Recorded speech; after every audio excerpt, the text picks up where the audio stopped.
ఉన్నది కేటీఆర్ గారు మాట్లాడండి. స్పీకర్ సార్, నేను మీ ప్లేస్లలో పోయి కూర్చోండి. శ్రీయర్ గారు, శ్రీయర్ సార్, శ్రీయర్ సార్, మీరు మీ ప్లేస్లలో పోయి శ్రీయర్ సార్, ప్లీజ్. వారి పేరు కూడా తీసుకున్నారు, వారికి కూడా ఇవ్వండి సార్. కడియం శ్రీయర్ గారు పేరు తీసుకున్నారు, వారికి కూడా ఇవ్వండి. స్పీకర్ గారు, స్పీకర్ గారు, ప్లీజ్ ప్లీజ్. ముందు దయచేసి మీకు విజ్ఞప్తి సార్, ముందు దయచేసి మీకు విజ్ఞప్తి సార్. మీరంటే మాకు అపారమైన గౌరవం ఉంది స్పీకర్ గారు, గౌరవనీయులు పెద్దలు, మీరంటే మాకు అపారమైన గౌరవం ఉంది. మిమ్మల్ని మేము దయచేసి కోరేది, సభ బిజినెస్ను దయచేసి నడిపే క్రమంలో గౌరవ మంత్రులు మేమేదైనా తప్పు మాట్లాడినా, మేమేదైనా మాట్లాడకూడని మాట మాట్లాడినా, తప్పు మాట్లాడినా సవరించే అధికారం వారికి ఉంది. వారు ఇంటర్వ్యూన్ కావచ్చు, కరెక్షన్ చేయవచ్చు. కానీ దయచేసి తమరిని కోరేది, ఇక్కడ ప్రతిపక్షంలో మేము 39 మంది ప్రధాన ప్రతిపక్షంలో ఉన్నాం, వాళ్ళు 64 మంది ఉన్నారు. మరి వారికేమో సభ్యులు లేచినా మీరు సమయం ఇస్తున్నారు, వారు వ్యక్తిగతంగా దూషించినా, నోటికొచ్చినట్టు మాట్లాడినా మీరు కనీసం మళ్ళీ మాకు అవకాశం కూడా ఇవ్వట్లేదు. ముందు మొదలు డిమాండ్ సార్, దయచేసి కడియం శ్రీహరి గారి పట్ల వారు చేసిన అనుచిత వ్యాఖ్యలను తొలగించండి రికార్డుల నుంచి. దయచేసి వారిని ఉపసంహరించుకోమని చెప్పి కూడా నా విజ్ఞప్తి నెంబర్ 1. రెండవది సార్, వారు ఉప ముఖ్యమంత్రిగా పనిచేసిన పెద్దలు, దాదాపు 15 ఏళ్లు మంత్రిగా పనిచేసిన సీనియర్ నాయకులు, గౌరవనీయులు పెద్దలు కడియం శ్రీహరి గారి పట్ల వాళ్ళ రాజగోపాల్ రెడ్డి గారు చేసిన వ్యాఖ్యలు సబబు కాదు సార్, దాన్ని దయచేసి తొలగించాలి రికార్డుల నుంచి అనేది నెంబర్ వన్ సార్. రెండవది రాజగోపాల్, మీరు కూడా ఒకటి సార్, ఒక విషయం మాకు క్లియర్గా చెప్పండి.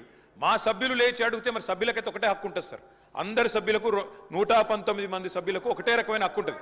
మా సభ్యులు అడిగితేనేమో మైకు రావడం లేదు. మరి వాళ్ళ అవతల వైపు ట్రెజరీ బెంచెస్ లోంచి సభ్యులు అడిగినా మైక్ ఇస్తున్నారు, ఎప్పుడు అడిగినా మైక్ ఇస్తున్నారు, వాళ్ళని మాట్లాడమని మీరే మరి మోటివేట్ చేస్తున్నారు. దయచేసి నా విజ్ఞప్తి మీతోని, అందరు సభ్యులను ఒకటే ఘాటను ఒకటే పద్ధతిలో చూడాలి తప్ప ఈ రకంగా చూడడం ఇది భావ్యం కాదు కదా సార్. మీరు కూడా దయచేసి ఈ విషయంలో పునరాలోచించాలని విజ్ఞప్తి. ముందు రాజగోపాల్ రెడ్డి గారు మాట్లాడిన మాటలను దయచేసి మరి రికార్డుల నుంచి తొలగించాలని మిమ్మల్ని కోరుతా ఉన్న అధ్యక్ష. వారు కూడా ఉపసంహరించుకుంటే వారి గౌరవం దక్కుతుంది. అట్లా మాట్లాడడం ఒక సీనియర్ దళిత నాయకుడి పట్ల, ఒక సీనియర్ దళిత మంత్రి పట్ల, గతంలో 15 ఏళ్లు మంత్రిగా పనిచేసిన పెద్దల పట్ల ఆ రకంగా మాట్లాడడం వారికి మంచిది కాదు. ఉపసంహరించుకోమనండి, లేదా మీరైనా రికార్డుల నుంచి తొలగించాలనేది డిమాండ్. రెండవ మాట అధ్యక్ష, ఇందాక నాకు మీరు మైక్ ఇవ్వలేదు, ఇప్పుడు ఇచ్చినారు అనుకుంటున్నాను, దానికోసమే. ఇందాక పొన్నం ప్రభాకర్ గారు మాట్లాడినప్పుడు నేను వారంటే నాకు గౌరవం ఉంది అధ్యక్ష. పొన్నం ప్రభాకర్ గారు నేను 2009 నుంచి కలిసి పనిచేసిన సహచరులు. ఆనాడు వారు ఎంపీగా, నేను ఎమ్మెల్యేగా మొదటిసారి గెలిచినాం, అప్పటి నుంచి కలిసి పనిచేసినాం. కానీ సత్యదూరమైన మాటలు చెప్తుంటే, వాస్తవానికి విరుద్ధమైన మాటలు చెప్తుంటే బాధతో తప్పకుండా అన్నాం అధ్యక్ష. కానీ వారు కూడా గౌరవ మంత్రి వారు, ఈరోజు గౌరవ మంత్రి గారు తప్పకుండా ఆలోచించాలి, మాట్లాడేటప్పుడు ఒకటికి 2 సార్లు ఆలోచించాలి. ఇవాళ వారి నియోజకవర్గంలో హుస్నాబాద్లో గౌరవెల్లి అనే రిజర్వాయర్ పూర్తయి ట్రయల్ రన్ అయిన మాట వాస్తవం కాదా అధ్యక్ష? ఇవాళ హుస్నాబాద్లో ప్రజలకు తెలియదా? వేములవాడ నియోజకవర్గంలో మలకపేట రిజర్వాయర్ మొత్తం పూర్తయి అందులో 1 TMC నీళ్లున్న మాట వాస్తవం కాదా అధ్యక్ష? ఇవాళ కాళేశ్వరం గురించి మాట్లాడి అదేమి జరగనట్టు నేను మేడిగడ్డకు పోయి వచ్చి మా మీద బురద జల్లే ప్రయత్నం ఏదైతే చేస్తున్నారో అధ్యక్ష, నేను గౌరవ సభ్యులకు తమరి ద్వారా తెలియజేసేది అధ్యక్ష ఒకటే ఒక్క మాట అధ్యక్ష. కాళేశ్వరం అనేది ఒక బరాజ్ కాదు అధ్యక్ష. కాళేశ్వరం అంటే 3 బరాజులు, 15 రిజర్వాయర్లు, 21 పంప్ హౌజులు, 19 సబ్ స్టేషన్లు, 203 కిలోమీటర్ల టన్నల్స్, 1531 కిలోమీటర్ల గ్రావిటీ కాలువలు, 141 TMCల స్టోరేజ్ కెపాసిటీ, అదేవిధంగా 240 TMCల యూటిలైజేషన్. శ్రీయర్ గారు ఏమన్నారు అధ్యక్ష? శ్రీయర్ గారు ఒకటే మాట అన్నారు, స్టెబిలైజేషన్ కూడా తీసుకోవాలి ఒక ప్రాజెక్టులో.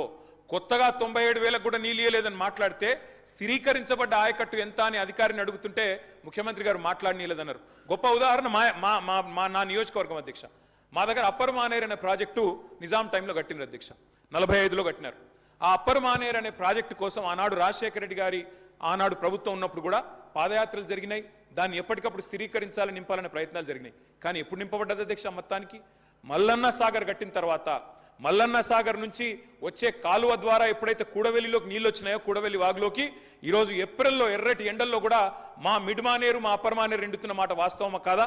మా కరీంనగర్ జిల్లా శాసనసభ్యులు వారికి తెలుసు అధ్యక్ష, శ్రీధర్ బాబు గారికి, పొన్నం ప్రభాకర్ గారికి. అందుకే ఆ బాధతోనే మేము చెప్పింది, గౌరవెల్లి అయినా, మలక్పేట రిజర్వాయర్ అయినా, అదేవిధంగా మా అప్పర్ మానేర్ అయినా, స్థిరీకరించబడ్డ సింగూర్ అయినా, స్థిరీకరించబడ్డ నిజాం సాగర్ అయినా, SRSP పునరుజ్జీవమైనా, ఇవన్నీ కూడా కాళేశ్వరం ద్వారా జరిగిన మాట వాస్తవం అధ్యక్ష. అందుకే గౌరవ మంత్రి గారిని, ప్రభాకర్ గారంటే నాకు గౌరవం, ఎందుకంటే ఉద్యమ సహచరుడు. ఆనాడు పార్లమెంట్లో వీరోచితంగా పోరాడింది కాబట్టి మా నాయకుడు కేసీఆర్ గారు కూడా కరీంనగర్ లో ఇక్కడ అక్కడ కాదు అధ్యక్ష, కరీంనగర్కి వచ్చే బహిరంగ సభలోనే వారిని అభినందించారు. కాబట్టి మాకు అట్లాంటి మంత్రి గారిని అగౌరవపరిచే కుసంస్కారం లేదు. కానీ మంత్రి గారు కూడా వాస్తవాలు చెప్పాలి అధ్యక్ష.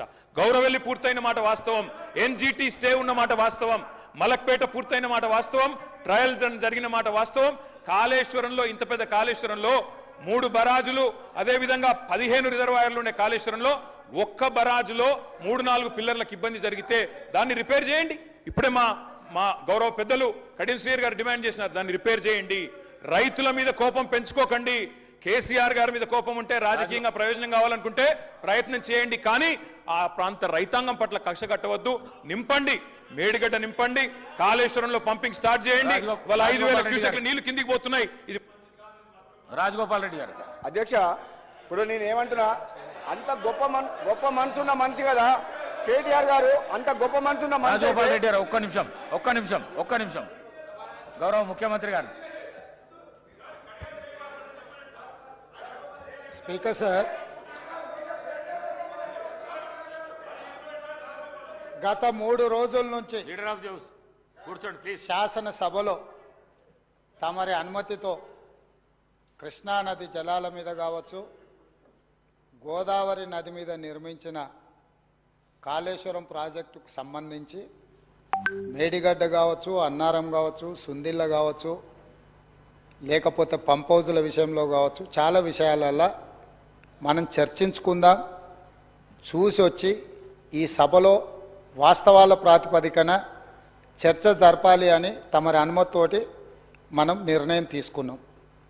వాస్తవంగా ఈ రైతుల పట్ల, తెలంగాణ సమాజం పట్ల గౌరవం ఉంటే ప్రధాన ప్రతిపక్ష పార్టీ ప్రభుత్వ ఆహ్వానాన్ని దృష్టిలో పెట్టుకొని అందరం కలిసి అక్కడికి వెళ్ళి ఆ ప్రాజెక్టులను పరిశీలించి అక్కడ జరిగిన నష్టాన్ని, రైతులకు వచ్చిన కష్టాన్ని అర్థం చేసుకొని ఆ సమస్యకు ఒక పరిష్కారం చూపించే అవకాశం ఉండే. రాకపోను కొత్తగా వచ్చిన ప్రభుత్వమే ఏదో తప్పు చేసినట్టు, ఈ తప్పుకు కొత్తగా వచ్చిన వాళ్ళే బాధ్యత అయినట్టు, అదేవిధంగా పదే భాష గురించి, మాటల గురించి మీరు ఇట్లా అంటుండ్రు, మీరు అట్లా అంటుండ్రు, మమ్మల్ని గౌరవిస్తలేరు అని ఏదైతే చర్చ జరుగుతుందో, మాజీ ముఖ్యమంత్రి గారు నిన్న నల్గొండ జిల్లాలో వాడిన భాష మీద చర్చ చేద్దామా అధ్యక్ష? ఏం బీకనిక పోయినరని అడుగుతాడా అధ్యక్ష? మాజీ ముఖ్యమంత్రిగా 10 ఏళ్ళు పనిచేసి, కేంద్ర మంత్రిగా పనిచేసి, రాష్ట్ర మంత్రిగా పనిచేసి, శాసనసభ్యుడిగా పనిచేసి, పార్లమెంటుగా పనిచేసి, గొప్పలు చెప్పుకొని జబ్బలు జరుచుకునే ఉద్యమకారుని అనేట ఆయన ప్రధాన ప్రతిపక్ష పార్టీ హోదాలో ఉండి ఒక రాష్ట్ర ముఖ్యమంత్రిని పట్టుకొని ఏం బీకనిక పోయినావు అని అడిగితే, రా ఇప్పటికే ప్రజల్ని ప్యాంట్ ఊడబిక్కురు, ఉన్న అంగి చొక్కా కూడా ఊడబిక్తాం. ఇప్పటికే తెలంగాణ ప్రజలు